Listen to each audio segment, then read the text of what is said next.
ভাঙড় বিস্ফোরণ মামলায় চার্জশিট পেশ করলো এনআইএ। এনআইএর চার্জশিটে শওকত মোল্লাকে মূল অভিযুক্ত বলে উল্লেখ করা হয়েছে। 87 দিনের মাথায় 65 পাতার চার্জশিট জমা দিয়েছে এনআইএ।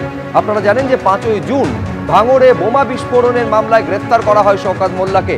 18ই মার্চ চালতাবেড়িয়ায় বিস্ফোরণের ঘটনা ঘটে, যেখানে নিহত হন তৃণমূল নেতা, আর সেই মামলাতেই গ্রেফতার করা হয়েছিল শওকত মোল্লাকে।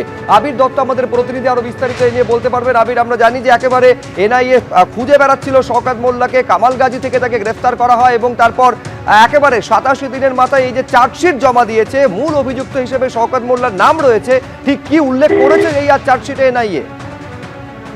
দেখো, তোমাকে জানাই যে এনআইএর তরফ থেকে দুজনের নামে চার্জশিট দেওয়া হয়েছে, আইদুল ইসলাম মোল্লা এবং রহমত আলী মোল্লা। কিন্তু আজকে শওকত মোল্লাকে আগাম পেশ করা হয়েছিল, অর্থাৎ 17 তারিখে তার হেফাজতের মেয়াদ শেষ হচ্ছে, কিন্তু আজকেই তাকে আদালতে পেশ করা হয়। এবং চার্জশিটে এই যে 65 পাতার চার্জশিট জমা দেওয়া হয়েছে, সেখানে উল্লেখ করা হয়েছে যে এই ঘটনার প্রধান অভিযুক্ত শওকত মোল্লা এবং শওকত মোল্লা প্রভাব খাটিয়েছিলেন ওই এলাকাতে, এবং এই যে পুরো ঘটনাটার নেপথ্যে তিনি রয়েছেন। এবং যখন এই ঘটনা ঘটছে তখন তিনি এমএলএ ছিলেন।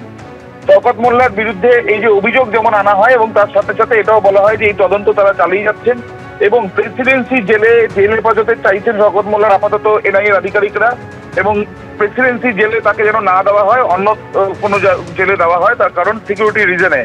এবং এনআইএর তরফ থেকে স্পষ্টত সেখানে উল্লেখ করা হয়েছে নির্বাচনের আগে বোমা বাঁধা হচ্ছিল পরিকল্পনা মাফিক, এবং এর মূল শওকত মোল্লাই ছিল।